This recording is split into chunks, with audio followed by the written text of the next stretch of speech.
A pair of overalls that overall you're not so into anymore. A perfectly good laptop that hasn't sat in your lap in months. And even more stuff, but still no jobs? Well, you really have both. See, stuff is defined as household articles considered as a group. Sometimes this stuff is no longer needed. Wait, no longer needed? That can't be right. Because remember those jobs you were looking for?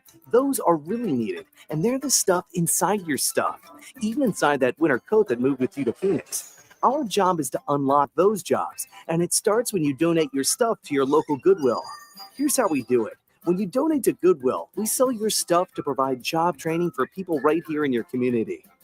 So just by teaming up with Goodwill, you help create jobs. And isn't that worth parting with the leftover guitar from your 80s cover band?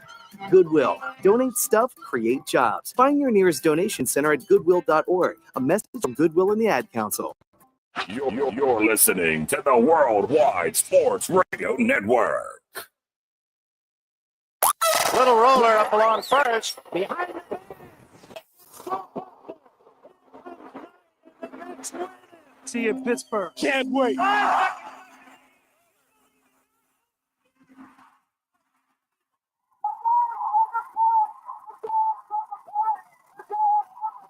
All the baby is out on the field. He's going to go to the end zone. Looking, going in the end zone.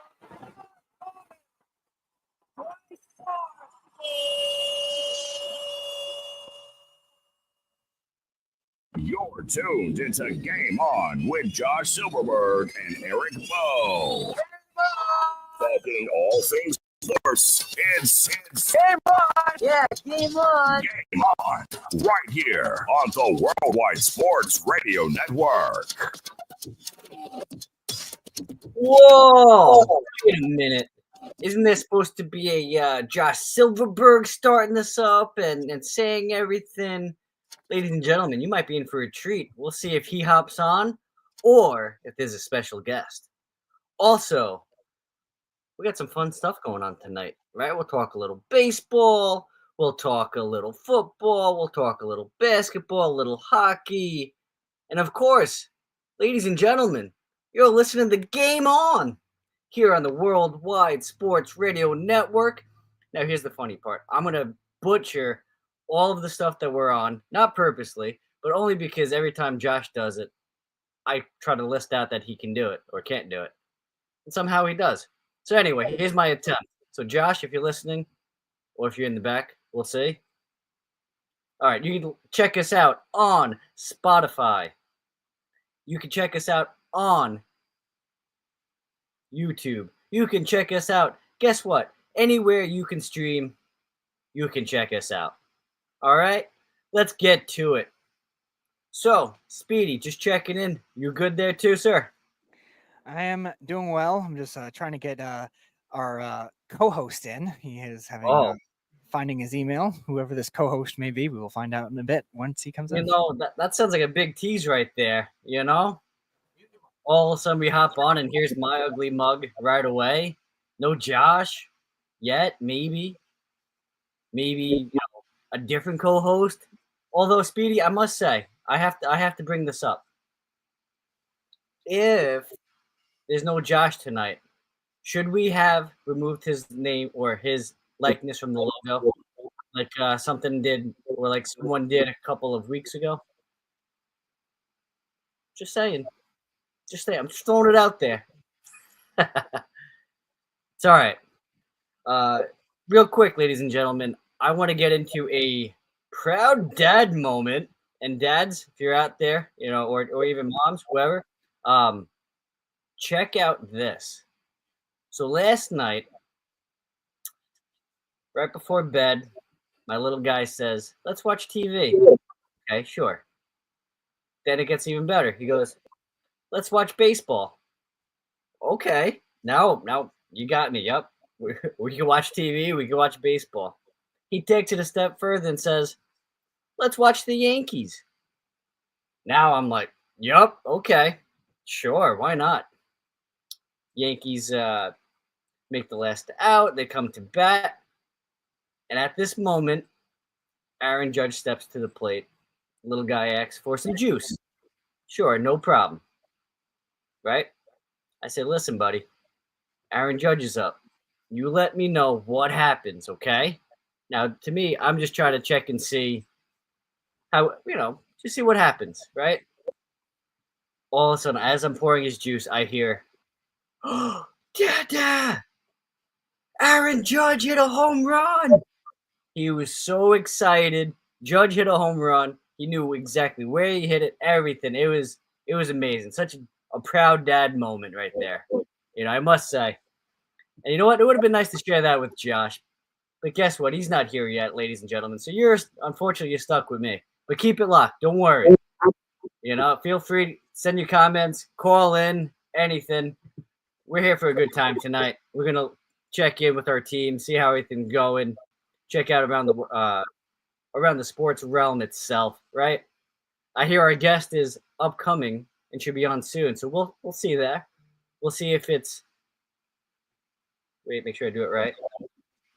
We'll make sure if it's this guy or not. All right. It is not. It is not. Breaking news, ladies and gentlemen. It is not Josh Silverberg tonight.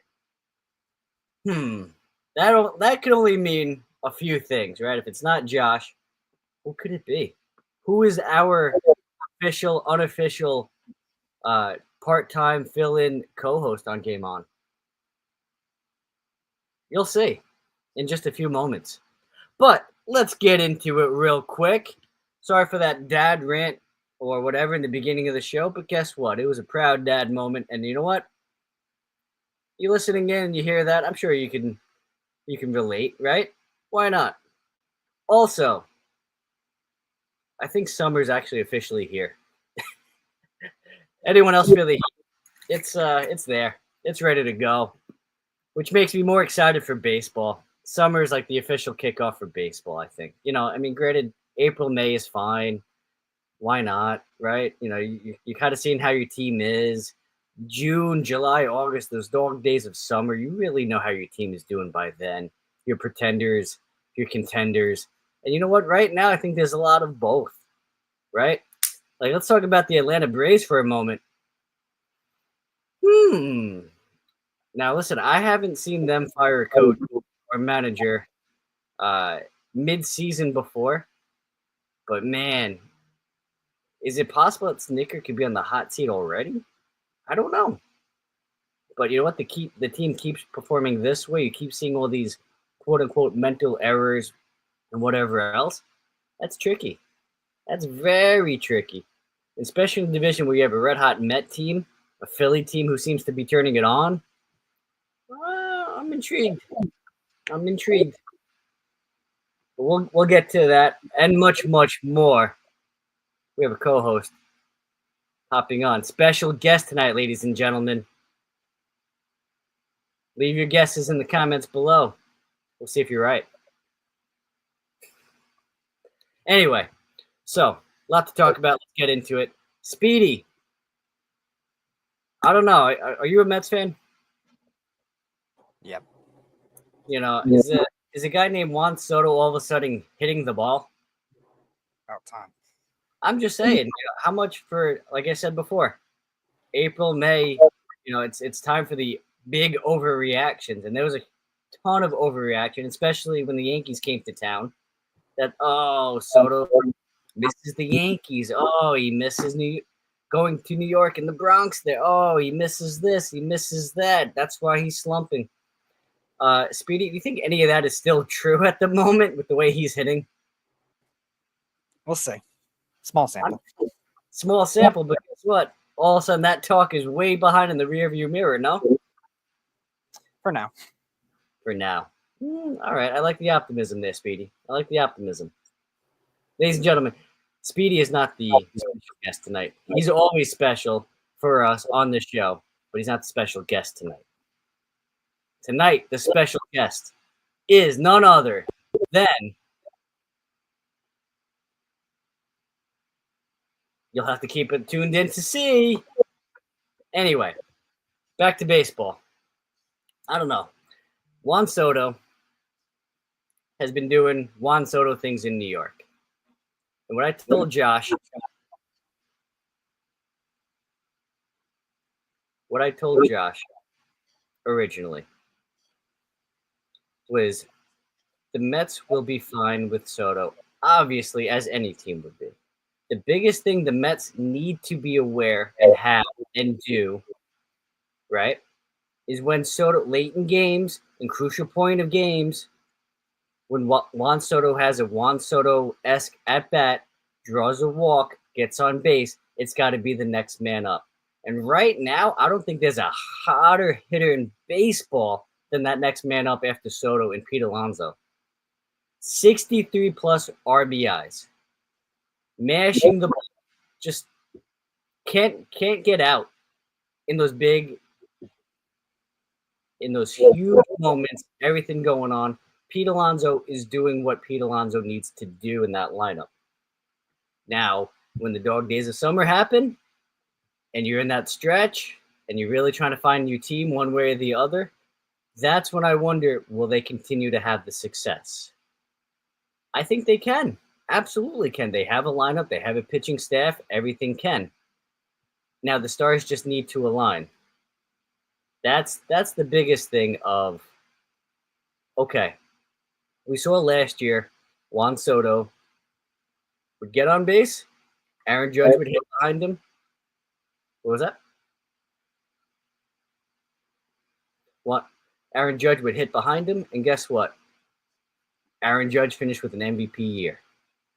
This year, Alonso's hitting behind him. And if it wasn't for Ohtani, maybe even Lindor, Alonso's name would be definitely talked about in MVP. So Alonso is doing what Alonso needs to do at the moment. You hope to see him continue to do that, really for his sake, for the Mets' sake, right? Contract year almost, really trying to hone in. He saw how last offseason went. I'm sure he wants to have a big year and prove everybody wrong that he still has it. He can be the guy. And you know what? He's doing that right now. Big loss for the Mets today, though. If anyone saw the game, Kodai Senga left the game with, I believe, hamstring injuries. We'll see what happens. He's going to go for some testing, see what's going on. And I'm sure more news will come about for that. What's scary to think, though, is it was also an injury he had last year. So you hope that it's nothing serious or major. However, the Mets seem to be having a pitching clinic at the moment, right? They have the best team ERA. The best team ERA, the New York Mets. Anyone see that coming with their pitchers this year? I did not. Josh probably did. I'll give him credit for that. He said that they were going to be good, to give credit where credit's due. I'll give that. But it's insane to think that the Mets have the best team ERA, right? And that's with Senga missing some games. How about David Peterson last night? Complete game shutout. Who saw that one coming? Good Nationals team with James Wood, CJ Abrams, right? They're not a slouch of a team. Peterson had his stuff working last night, elevating, in and out, phenomenal. You got that Mets pitching staff is scary. With Senga out, you have Sharma Naya working his way back. Maybe could replace Senga in the rotation when the time comes. We'll see. But the Mets seems looking pretty scary right now. I got to give him some credit there. However, the biggest thing, again, will be the hitting. Will be, can Beatty continue to hit? Can the guys, not Soto, not Lindor, not Alonso, can those guys continue, right? Will Vientos hit? Will Beatty hit? Will Mauricio hit? The trade deadline, right? You have an influx of the infielders as well as some pretty good farm depth. I would expect the Mets to be as active as possible, right? The window here. Everyone knows the Dodgers are the Dodgers, right? They have speed, they have power, they have smarts, they have fluidity. They're together. They get it. Their bullpen is great. That's why they're able to do all these bullpen games and not miss a beat. They get guys back just when the playoffs seem to happen. They seem to be getting everybody back and or healthy, it seems. That's going to be the part that gets tricky, right? Do they have a team, yes, to win the division? Do they have a team to make a push into the playoffs, right? The Padres, I think, will be there. The Dodgers will be there. And the NL East foe will be there as well. So I know I'm going on a tangent, not a rant. So you know what? I think we should bring someone else in to help talk some sports with me. What do you think, ladies and gentlemen? Should we do it? Hey, there he is. Nelson, welcome to Game On. How are you doing? I'm doing great. Sorry for the technical difficulties. I'm sorry, but everything's good. How you doing? That's awesome. Great. Happy to have you on. Always a pleasure. What are we talking about? What are we talking about now? So I was going into the Mets at the moment, right? Red hot. You have Soto, who kind of makes the everyone else forget that, oh, he misses the Bronx and everything. He's on a hot streak now. All of a sudden, no one's talking about that. It used to be the big news after the Yankee series of how Juan Soto misses New York and everything. No, I think it's April and May. Everyone overreacts for that. Once June happens, mid-June, you get into the dog days of summer. Things are a lot different by then, right? Yeah, I think in the end of the, like players end up getting to their own level.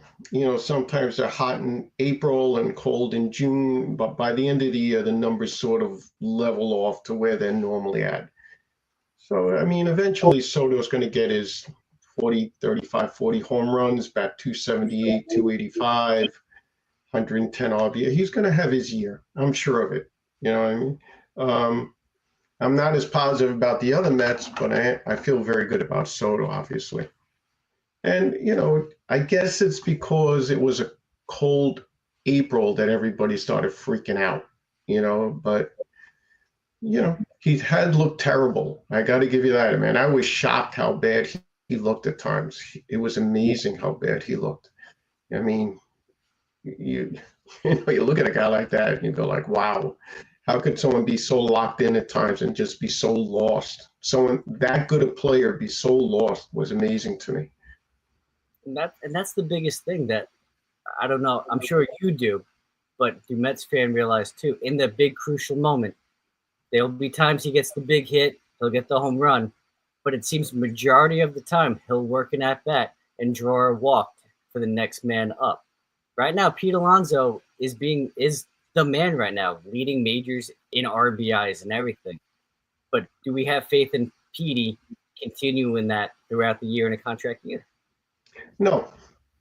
It's the same rule. I mean, at the end of the year, Pete Alonso may have a very good year, and it may be an outlier year for him.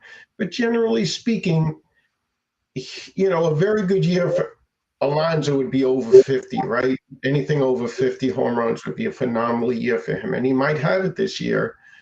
But I'd be shocked if he still can hold that batting average. I mean, the batting average is such an outlier over anything in his career. I mean, a good year for Alonso was like 265. That would be a very good hitting year for average for Alonso. So if he does like anything over 280, that's like amazing. And, Mets fans are all flipping out like, oh, we got to sign this guy. We got to do this. We got to do that. And I'm on the other fence. I'm like, you might have gotten the best you can out of him. Sometimes you have to be wary. You can't be just because he's having a great year this year, assume that that's really this guy. That's the guy that you're signing for is basically a 250, 35, 40, a very good hitter. If he can maintain even that, 35, 40 home runs a year, 100 RBIs. And that's phenomenal. But this isn't the Pete Alonso that I know. Correct. And you know what? That's interesting to say because, I mean, right now he's probably the hottest hitter in baseball, or one of, to say the very least, in a contract year. this is exactly what you want if you're Pete, right? You want to show them I'm the guy. I can do this, right? Sign me long term. Let me be a Met for life. And if Mets don't want to do that, guess what? There's other teams that I'm showing I can be that guy right now. What's long term? Like, what do you consider long term for a 31, 32-year-old ball player? Like 5 years, 8 years? 5 years, right? 5 years is like long term. And that would be like, people forget it's not like the Mets worked to get Alonso back. Nobody else wanted him. You know what I mean? It really was that absolutely nobody wanted him. They saw him as a 31-year-old first baseman. He does one thing really well. He is phenomenal at scooping the ball. I mean, he's phenomenal at it. But he's not good at anything else as far as his fieldings are. He doesn't have good range. He doesn't throw well. Well, obviously today he doesn't throw well too. But that's his thing. Up until this point, the only thing he was able to do is hit for power. He was never able to hit for average. He doesn't run well, so he basically was a one-tool player, but he was great at that one tool. And I think a lot of teams saw that, and that's why I think everybody shied away from him, because if he lost any of that power, then you can't even play the guy. I mean, he's unplayable. Right. You just talked about, his average right now is so far the highest of his career that he would ever, if the season finished today, his average would be the highest of his career ever. Right. By a lot. So the underlying metrics there show, okay, maybe this is not sustainable. He's due for a, negative regression, we'll say. So we'll see what happens that way. I mean, then you look at the rest of the infield. After you get Lindor, you get Soto, you get Alonso, right? Who's going to be that next guy, right? You saw it a lot with the Yankees, it felt like last year with Soto, right? Where Judge got walked, Soto got walked. Who is that next guy stepping up, right? So in that aspect, who could be that guy, right? Is it Vientos? Obviously injured right now. Is it Mauricio, just recently called up? Is it Beatty? Is it Nimmo? Like, who's going to be that guy that helps carry the load? Yeah, this you just pointed out the red flags on this team. That the lineup, it's a funny thing about the Mets. There's no such stat, but I wish there was a stat, and the stat was innings scored in a game. Like, for every 9-inning game, how many innings did the team actually score a run in?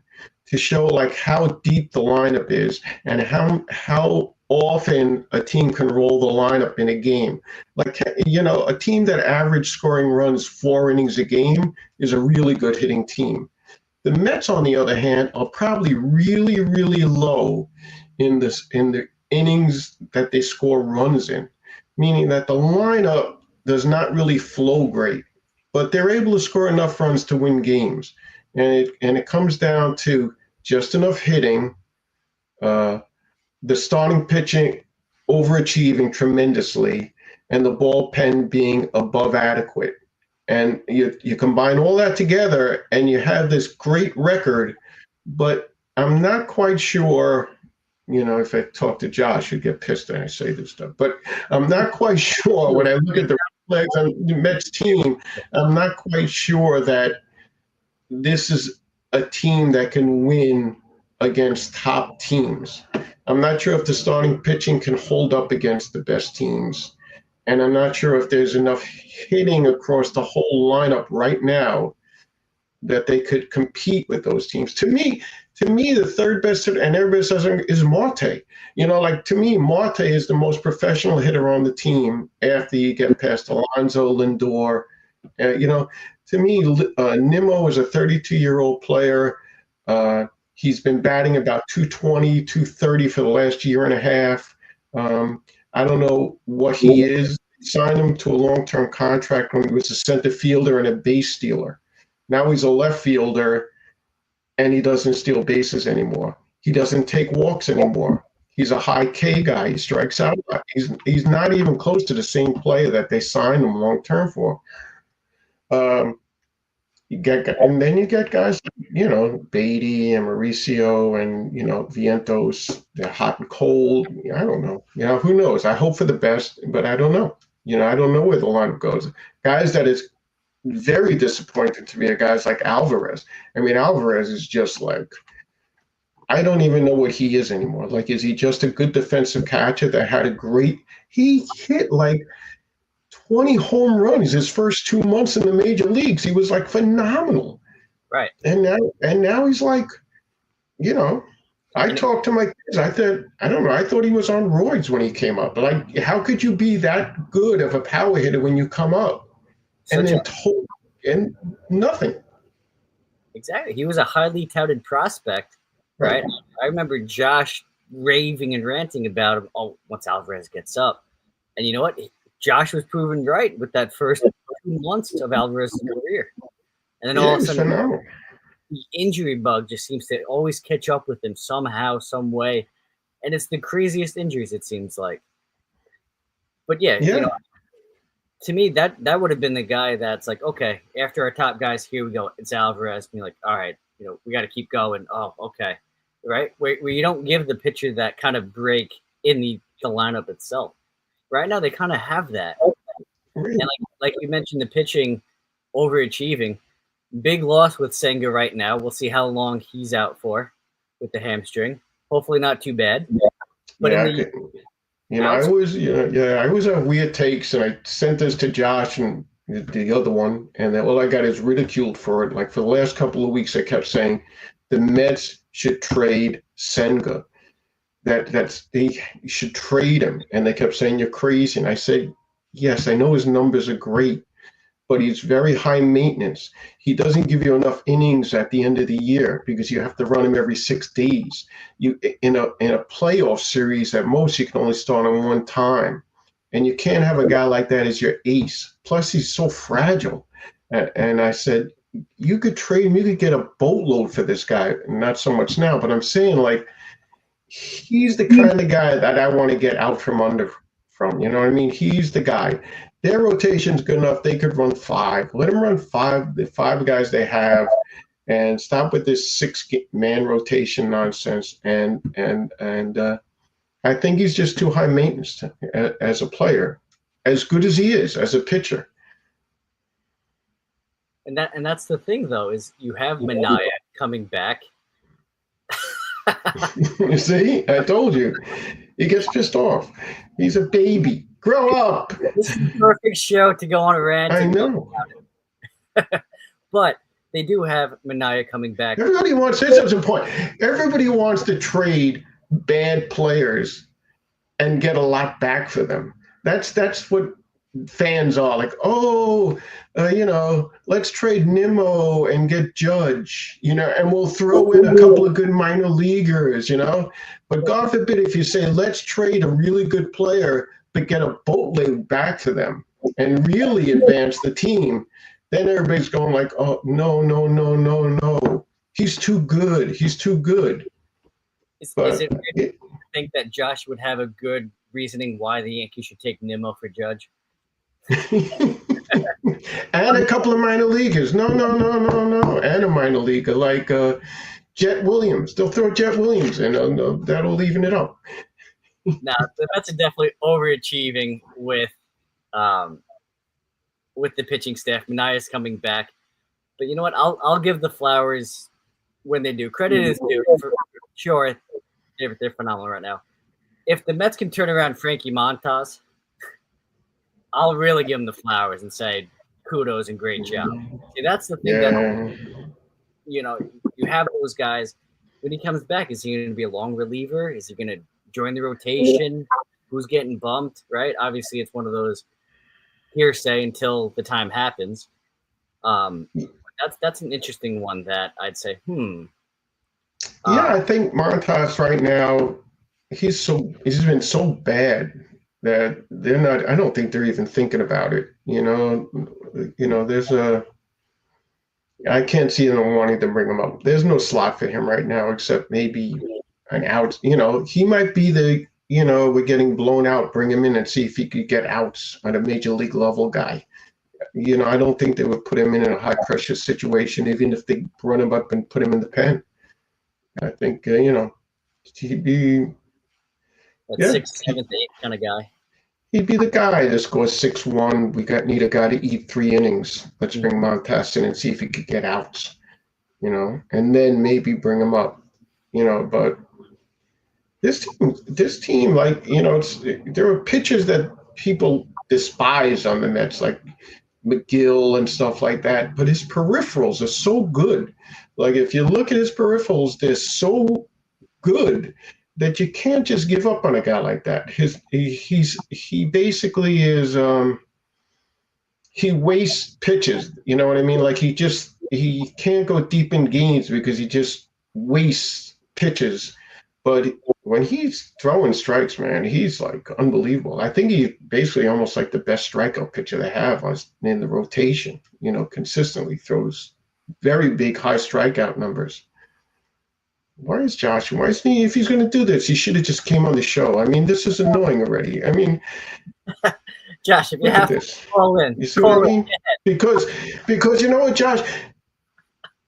Josh looks at the numbers of the numbers. You know what I mean? He goes, oh, it's the ERA or this and that. And I agree. They're real important.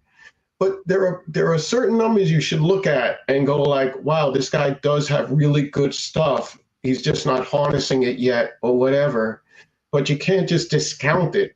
You have to say like, wow, this guy got a lot of talent. You know what I mean? So, but if you look and go, oh, Nichols got a whip of 1.32, and whatever. And I'll piggyback because he said the same thing about, oh, look at Clay Holmes. He was a closer last year. He was a closer or bullpen guy for how many years in a row? Is it crazy to think that he's going to throw 200 innings? No. Is there going to be a time that an innings limit will probably come about? Whether it's hey, we got to skip the rotation, but he's not going to last a full season as a starter going 5. Something's going to have to give at one point. You're right. He's another guy that for some reason he gets sloppy. For some reason, he just ends up, he'll have like 3 phenomenal low pitch count innings, and then all of a sudden it just gets like sloppy. I don't know if it's because he doesn't have enough pitches or the way they call the game when he's on the mound on the third time around, that hitters seem to get much longer at bats against him. They're not necessarily hitting him hard, but they get much longer at bats against him. And then all of a sudden from inning 4 to 6, the pitch count just starts to skyrocket. It's an interesting phenomenon with him. It really is.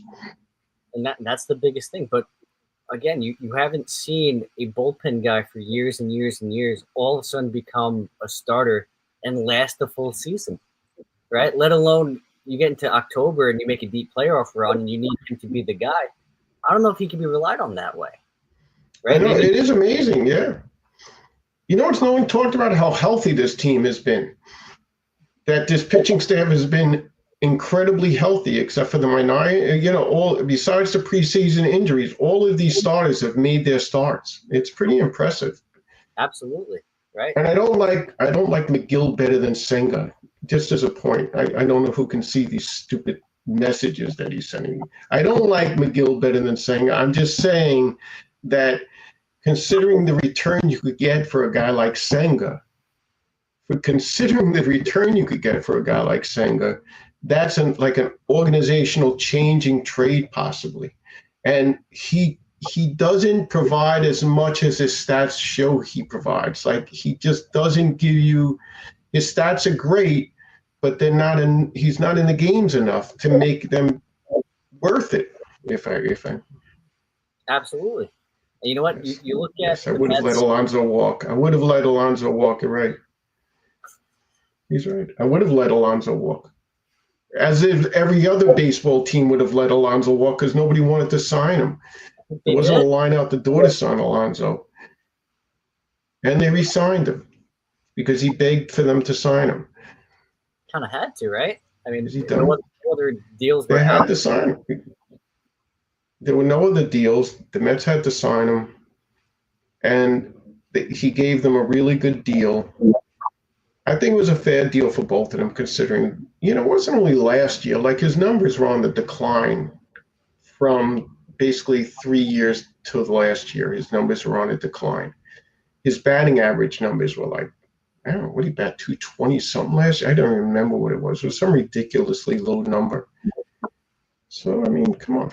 Leave me alone, Josh. Go play with your kids. I'm doing the show tonight. That's right. Right. We got the real Mr. Silverberg on tonight. That's right. So sticking with baseball, obviously, the NL East is tricky, right? Because you have the Phillies who just seem to have the hottest of hot streaks and then the coldest of cold streaks, right? Luzardo got blown up 2 starts in a row, came back with a dominant performance yesterday. The Braves, I don't know. I said to Josh, it might not be surprising if Snicker does not finish the year with how they're trending and the direction they're going. That would be amazing.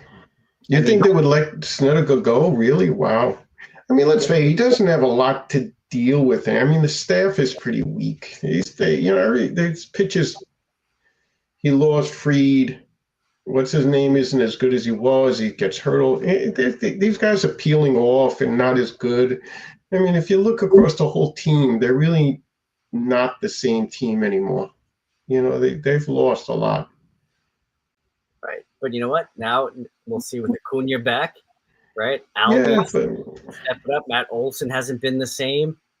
The pitching staff is starting to get back there, right?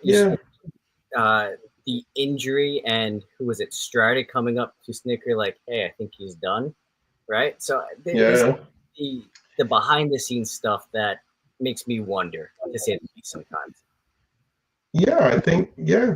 I think Philly's tough. I think Philly's obviously the team. I think Atlanta is now in like the wild card race. I don't think there's any way they can make up the ground. I just don't think so. If they were just behind one team and they had to make it up, but these are two solid teams they have to catch. And I don't think they could catch either one. But the Phillies are tough. I think, the Phillies, they're good. I mean, I always thought they had a better lineup than the Mets, up and down the lineup. But they're getting a little long in the tooth, some of these guys. And, I don't know. In there, yep. Yeah. Although this would be an interesting or hot take, obviously we know the Dodgers are, the cream of the crop, basically. But I think the team that is rivaling them right now from the American League, nonetheless, is the Tigers. The Tigers might not be the best team, but they look like one of the most complete teams, right? They're getting length out of starters. The bullpen has been great. Timely hitting, right? That's a team right there that's complete right now. And they're only going to get better once Reese Olson returns. The back end of the bullpen, right? Second year in a row, right? Last year they took the jump. And people are like, wow, where did this come from? And now this year it sort of like legitimizes it. Like the whole thing is saying, oh yeah, this was for real. So it's real impressive.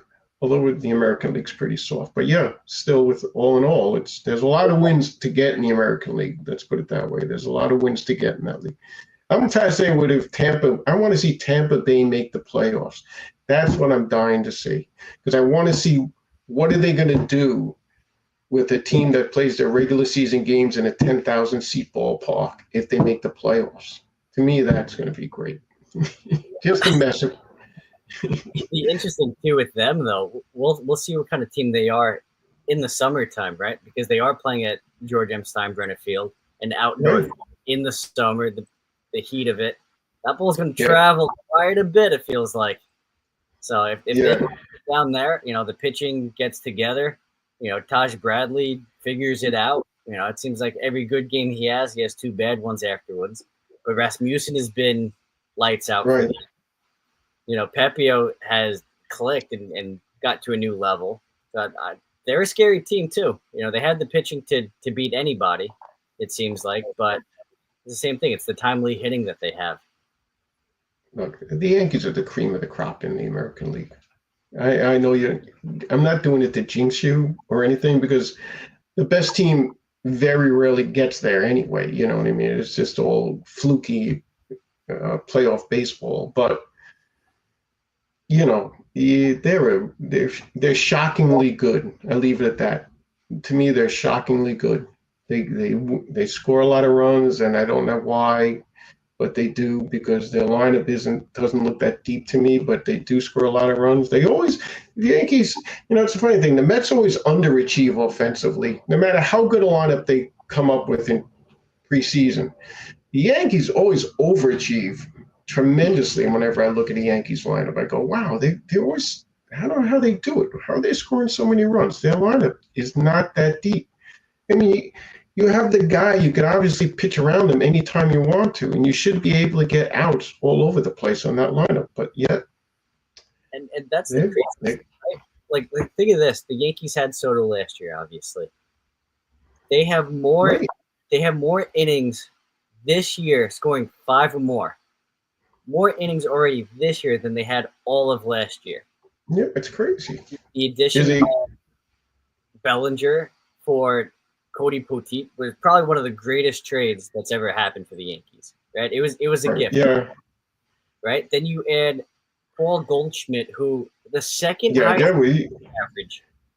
Overachieving, yeah. Do I think it lasted a full year? Probably not, but the fact that he's still doing it at this capacity has really made that lineup, right? Ben Rice seems to have made a step. More home runs already this year than he hit all of last year, right? He seems to be, and there's talks he could be the backup catcher once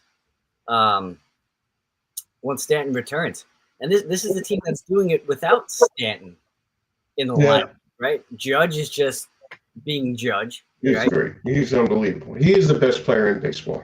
It's not even close. I'm sorry.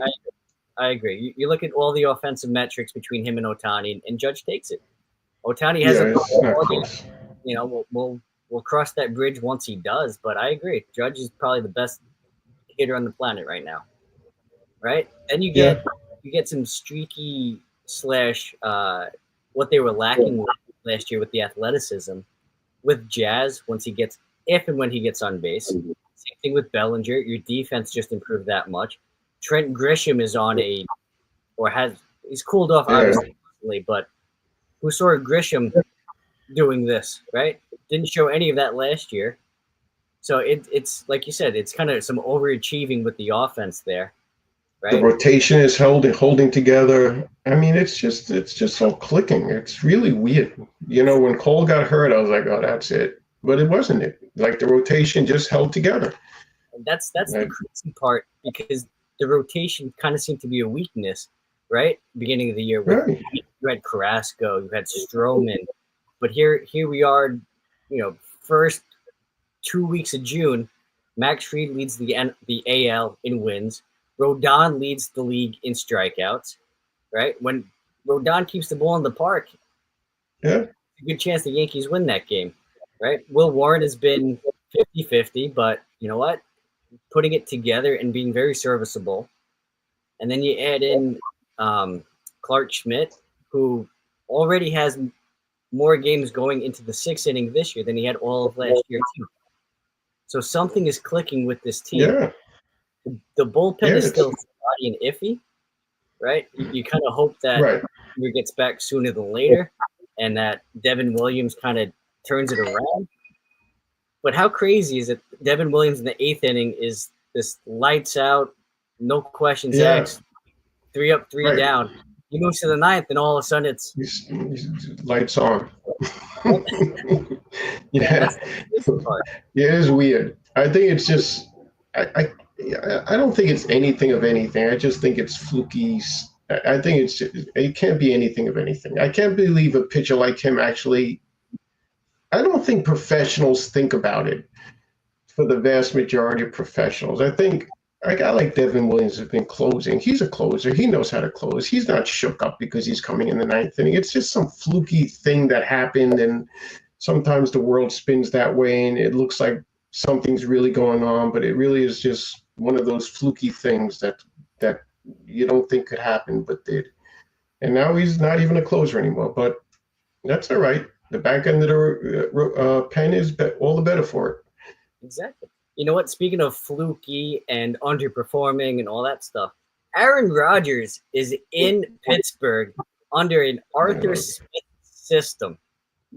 Now, Arthur Smith was in the top 4 running the ball last year. They brought in Aaron Rodgers and DK Metcalf. And you know what? Arthur Smith came out and said, we didn't sign these guys just to do wishbone. But track record kind of shows they're a run-heavy team. I'll be curious to see if the adjustments. Can the line hold up? That'll be interesting. Well, I will say this. I'm a Packer fan, right? So I have this whole deal with this guy. And even on the Jets. So Matt LaFleur is a run-heavy coach. He likes to run the ball. He's not a real – people think he's like a pass-heavy coach, but he does not like to pass. He really prefers to run the ball. Like all these guys, like San Francisco likes to run the ball. People think they're just a throw team. But then now when you really watch them, these guys really like to control the clock, and they run the ball. They like the balance of run a lot more than throwing. So Rodgers was always a problem with LaFleur because of this, and then he moves to the Jets, and the Jets really, I thought, should have been a run-heavy team. I thought that's where their talent was, as a run-heavy team. And, that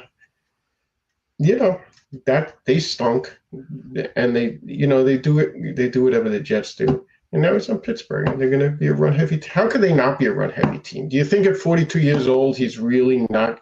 Who's the best with one receiver, a mediocre offensive line? Like, all they're going to be able to do is protect him.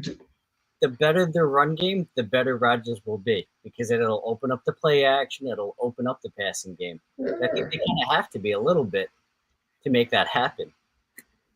Now, your Packers, and that's what he is.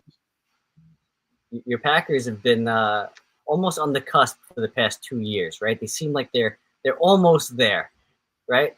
So far, nothing too crazy addition-wise. They're kind of running it back. What do we think about the Packers this year? I think they will be the second best running team in the NFC. That's my prediction. Behind Philadelphia. Jacobs, and also they had a running back they picked up in the 3rd round last year. Why can't I get his name in my head? I think he got him from UCLA. He was like the second back taken, and he got hurt. Marshawn Lloyd. Yes, thank you. See, that's the beauty of this. Right. So they got Marshawn Lloyd. So he's back. So I think, and they built up the offensive line. They drafted this humongous freaking tackle on the offensive line this year to boost the running game. This team's going to be heavy run. They picked up the wide receiver, Golden, and they got the other wide receiver. This team's going to be the only thing holds them back is to see if the defense can just stick it out and keep if the defensive line can put pressure on a quarterback, enough pass pressure, because the defensive backs are obviously pretty weak this year. Well, I don't know. I think they'll compete. I don't see any reason why they won't be with Detroit. You just mentioned the defense and defensive backs. Is it surprising that they don't want to bring back Jair Alexander? I think they wanted to bring him back. They just didn't want to bring him back at his full salary. So you didn't want to renegotiate the contract. You can't pay a guy $30-something million a year playing 7 games a year. After a while, plus they got $17 million in cap space because they released him out of the contract. So it was like a no-brainer. I'm kind of curious, these things happen. You release a guy, and all of a sudden the media flips out. Oh, the Rams want him, and I want to see how fast somebody actually picks him up as a free agent. I want to see who actually goes after him. Sometimes, he's a great guy. Actually, he's not even a great guy. He's a moron, but he's a great athlete. But, he's a problem. I think of all sports, I'm always worried more because of you pay a baseball free agent, you give a baseball guy $50 million, and he's playing baseball. You know what I mean? So playing baseball, no harm, no foul. You hit, you run, you catch. It's all very nice and clean. You pay a football guy $30 million, and he's got to hit guys and get hit and constantly get hit and hit and hit. And you wonder how money and motivation affects football players more than any other sport because of the physicality of the sport. That, it just goes to reason that if you become very set in your life, you might not give it as much, and it shows up more on the football field than in any other sport. Agreed. You know what? Also chasing a championship, besides the Packers, switching gears to basketball now, Indiana takes Game 3 over Shocking. OKC. Now, I'm not gonna. I was a little surprised at the ending of the game. Right? It did kind of look like fatigue, and OKC just got worn out by the end of that game. Yeah, I think so. And the Pacers, you can't knock them. They are probably the most complete team effort, but team itself, the chemistry, everything, being in the right spot at the right time to make the right play, offensively and defensively. And OKC's getting a little shook with that, right? You're seeing all these. I think it looks like the Knicks it just looks like the Knicks all over again. I'm watching the Knicks series all over again.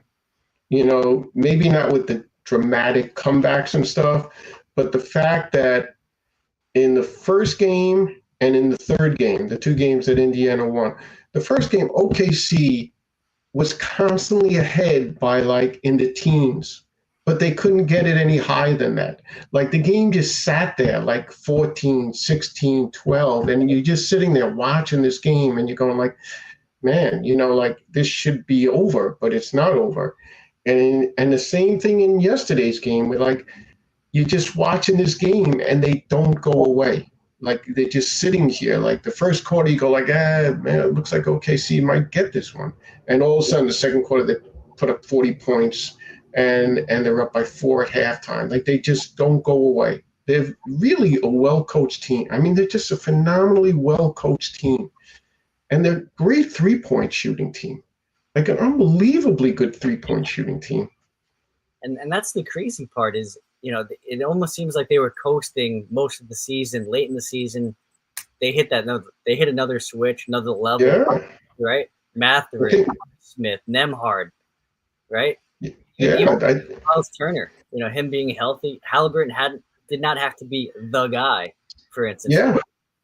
Right? I just wish what drives me crazy about watching defending Halliburton is just get him off that top of the key 3-point shot. That's his shot. If he takes that one shot, that is his absolute go-to shot, and he must make it 70% of the time. Oh yeah. I think they had the best record in the East over the last 30-something games. They were phenomenal at the last half of the season, but everybody, but the funny thing is, I assumed by looking at the stats that this was going to be a wipeout. OKC only lost 1 game all year against an Eastern Conference team. They were 29-1 against the East this year. But I've never, how many times you see OKC actually play a game? You never actually see OKC games, unless you really go out of your way to watch every single basketball game besides your team. So I just assume 5 games max. This is going 5, but Knicks might have to hire Tibbs back just because of Indiana wins the championship. Well, that's a good point there, right? So a lot of the coaches the Knicks are talking about or have asked permission about all have been denied. The biggest one obviously being Jason Kidd. But again, if you're Dallas, you have your coach in place, you have the number 1 draft pick, you just traded Luka. I mean, how do you save face and say, yeah, a kid can go too, right? You kind of can't with the fan base and everything that way. So now the tricky part with the Knicks, I think they have to bring in someone, who knows the guys, has the chemistry, because if you blow it all up with the coaching staff, you change everything. The personnel is going to have to change. Everything's going to have to change. Mind you, they did talk about possibly trying to trade for Durant at the trade deadline last year, which I think would be silly because as you know, obviously, you Yeah. have to match salaries in order to do that in the NBA. Right. Because that team is getting blown up. So if you know that, if you're not confident that your team is going to win it all or has a chance to win it all and you're trying to blow it up, how can you really blame the coach on that to a point, right? Right. I think there were problems with Tibbs. I do. I think if you watched the round, like the semifinal, the Eastern Conference Finals and the Western Conference Finals, the Knicks were the worst offensive team as far as concepts. Like, they were just terrible. They were so vanilla. It was very obvious. They didn't rotate the ball at all, and their offense was very, very basic. Be that as it may, when I used to talk, everybody was going, "Oh, they should fire Tibbs." I go, like, I don't think they should fire Tibbs. What I would have done is, I would have fired some of the coaches. I would have brought in a really good offensive assistant coach and let him be the guy in charge of the offense. Like, just sort of rearrange the deck and see if we could get more of the players without getting rid of the head guy. Because Tibbs is respected, so I didn't see a real reason to do that. And I thought there were better options than just firing the coach. And then, where are you now? Like, really, where are you now? This team is where they've always been before they hired Tibbs. They're always. It's funny, and it's also the Rangers are the same thing. It's Dolan. I guess it's Dolan. They're always looking to steal other teams' legacies. You know what I mean? Like, oh, we're going to get this guy. We're going to get Phil Jackson. We're going to get Larry Brown. We're going to get guys, and they're going to be great. They don't want to create or do the effort to build the guy.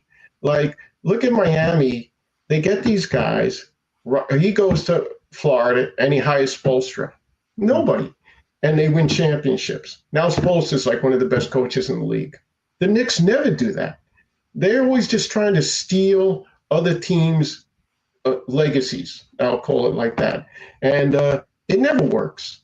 You know what I mean? Because most of the time they come and they're at the end of the road and they take the money and they go, "Thank you very much." And in 3 years they fire them and it just started like, look at the Knicks coaching for the last 15 years before Tibbs got there. This can happen again.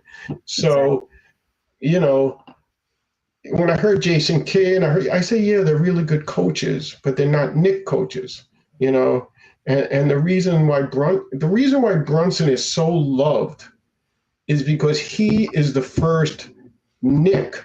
He became great as a Knick, and you got to go back to like Patrick Ewing before you can find another player that found their success with the Knicks. You know what I mean? Like, all these, they got guys. They got Carmelo Anthony. They got Stoudemire. They got all these guys, but they were great before they got here. You got to go way back to find a player that became great as a Knick. And I think that it's a lazy way of running an organization to go, oh, look, let's just get Jason Kidd. Let's just do that. Exactly. And you know what?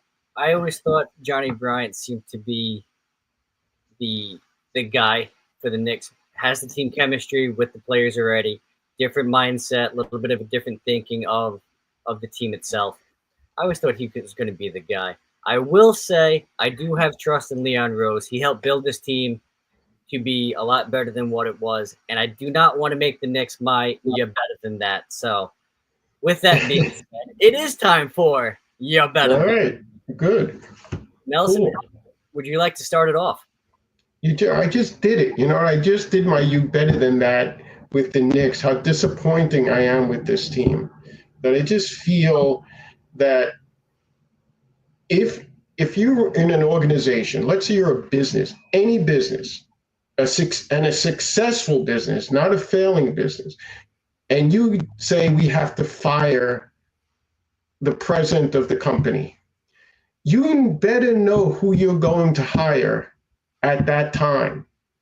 Because if you don't, now all of a sudden you're flailing around and you look terrible.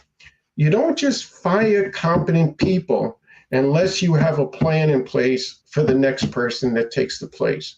Whether it was somebody as an assistant coach of the Knicks, or they already contact someone who was out of the playoffs that they could have just said, all right, he's out, and a week later he's in.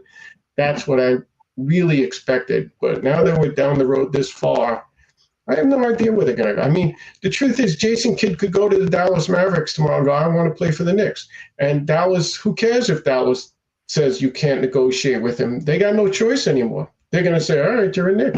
We'll take 2 second-round picks. You can have them. I mean, all these teams that are saying you can't do this really doesn't mean anything if the coach wants to do it. So, but like I said earlier, I think the Knicks should chart their own course, find their own greatness with their own people. They're better than that. Maybe they're not better than that. There we go. Oh, I love it. I'm going to go into more of a generalization for media, for post-game questions and stuff. It just seems like all these interviews and everything else, you just have two teams battling it out, either on the court, the field, whatever. And some of the questions being asked are off-the-field stuff and stuff that could be saved for another day. I want to know about the game. What was your thought about this part? What was your thought on this play during the game? I don't care about the off-the-field stuff at that moment right after a crucial game together. I think the media can be better than that. So you know what, media? Beat writers, all of us, come on. You're better than that. How do you feel about on-field interviews during games, like when they interview like Lindor while he's at shortstop? How do you feel about that? It's the same thing. I feel like, there's been some networks who do that in-game itself, right? But the players are on the field. At least now, at least it's on the sidelines or not on the field. I'm more open to that than in the midst of a game of a high-pressure moment or any part of the game. So if it's on the sidelines, it's before half or anything that way, fine. I'm okay with that. But in game itself, when I'm on the field and I'm on the court or I'm on whatever trying to concentrate and play at a high level, I have a little bit of that's not for me kind of thing. I get it. Well, this was fun. Look at that, Nelson. Welcome back anytime. Anytime, well, please. Don't tell I'll let Josh do it. He does it better than me.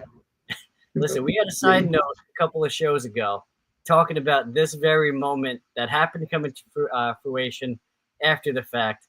That, we say ratings seem to go up when you and Josh talk. I say, you know what? We'll counter that. We'll see how ratings are, when it's you and me. All right, we'll take it. But you see, I let you finish every thought. I didn't interrupt you one time. You know what? That was a breath of fresh air, so I thank you for that. All right. Have a good night, guy. You too. Ladies and gentlemen, you've been listening to Game On the Worldwide Sports Radio Network. Don't forget, coming up after this is Jabba in the Mouth. Check them out. Worldwide Sports Radio Network on Facebook, on YouTube, on Twitter or X, Instagram, TikTok. And guess what? You can follow us and listen to us on the go.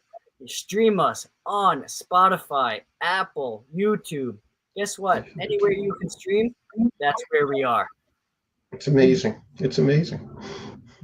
You know what? We have a platform that we can have some of these nonsense takes, some of these great talks, discussions, whatever else. And you know what? Well, we're big sports fans, right? So it's great to have this and just have a nice fans take on stuff as well sometimes. That's right. Thank you, man. Nelson. Thank you for hopping on. Truly appreciate it. No problem. Well, take care. You too. I hope next week, if you do tune in, keep leaving comments, to rebuttal Josh as a nice, parting gift for him too for tonight. But it's been great. Hope to catch up soon. Take care. Thanks, everyone. Bye-bye. It's the Worldwide Sports Radio Network.